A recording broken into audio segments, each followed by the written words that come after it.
తెలంగాణలో ఎమ్మెల్సీ ఎన్నికల ప్రచారం ముగిసింది. ఈ నెల 27న జరగనున్న వరంగల్, నల్లగొండ, ఖమ్మం గ్రాడ్యుయేట్స్ ఎమ్మెల్సీ ఎన్నికలను మూడు ప్రధాన పార్టీలు ప్రతిష్టాత్మకంగా తీసుకున్నాయి. రాష్ట్రంలో అధికారంలోకి వచ్చిన కాంగ్రెస్ పట్టు నిలుపుకోవాలని భావిస్తుంటే సిట్టింగ్ సీట్ను దక్కించుకునేందుకు బీఆర్ఎస్ ప్లాన్ చేస్తోంది. ఇక పెద్దల సభలో పాగా వేసేందుకు తనదైన శైలిలో ముందుకు సాగుతోంది BJP.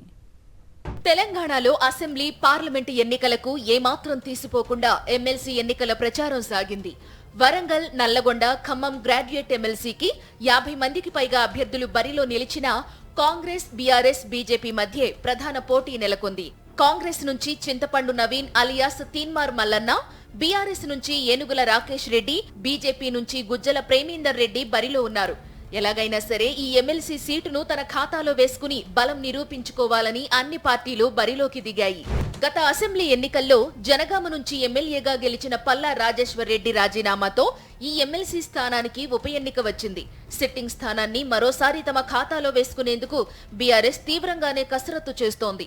BRS working president KTR, Harish రావుతో పాటు మాజీ మంత్రులు, ఎమ్మెల్యేలంతా జోరుగా ప్రచారం నిర్వహించారు. 6 గ్యారంటీల అమలులో రేవంత్ రెడ్డి ప్రభుత్వ వైఫల్యాలను పట్టభద్రులకు వివరిస్తూ బీఆర్ఎస్ అభ్యర్థి రాకేష్ రెడ్డికి ఓట్లు వేయాలని విజ్ఞప్తి చేశారు.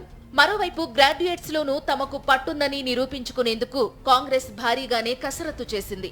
ఈ సీటు కూడా తమ ఖాతాలో వేసుకోవడం ద్వారా బీఆర్ఎస్, బీజేపీకి చెక్ పెట్టాలని వ్యూహం రచించింది. తీన్మార్ మల్లన్న కోసం రంగంలోకి దిగిన 3 ఉమ్మడి జిల్లాల మంత్రులు, ఎమ్మెల్యేలు జోరుగా ప్రచారం నిర్వహించారు.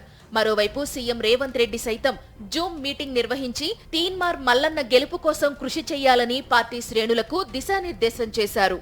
ఇక బీజేపీ సైతం ఎలాగైనా ఈ ఎమ్మెల్సీ స్థానాన్ని దక్కించుకుని తమ సత్తా చాటాలని ప్రయత్నం చేస్తోంది.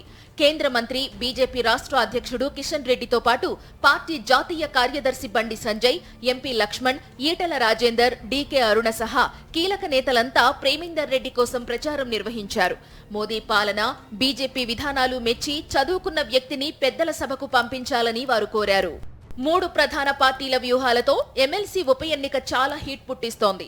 ఇంటింటికి వెళ్లి ఓట్లు అడగడంతో పాటు ఆత్మీయ సమ్మేళనాలు, సమావేశాలతో విద్యావంతులకు చేరువయ్యేందుకు ఎంతగానో శ్రమించారు నేతలంతా.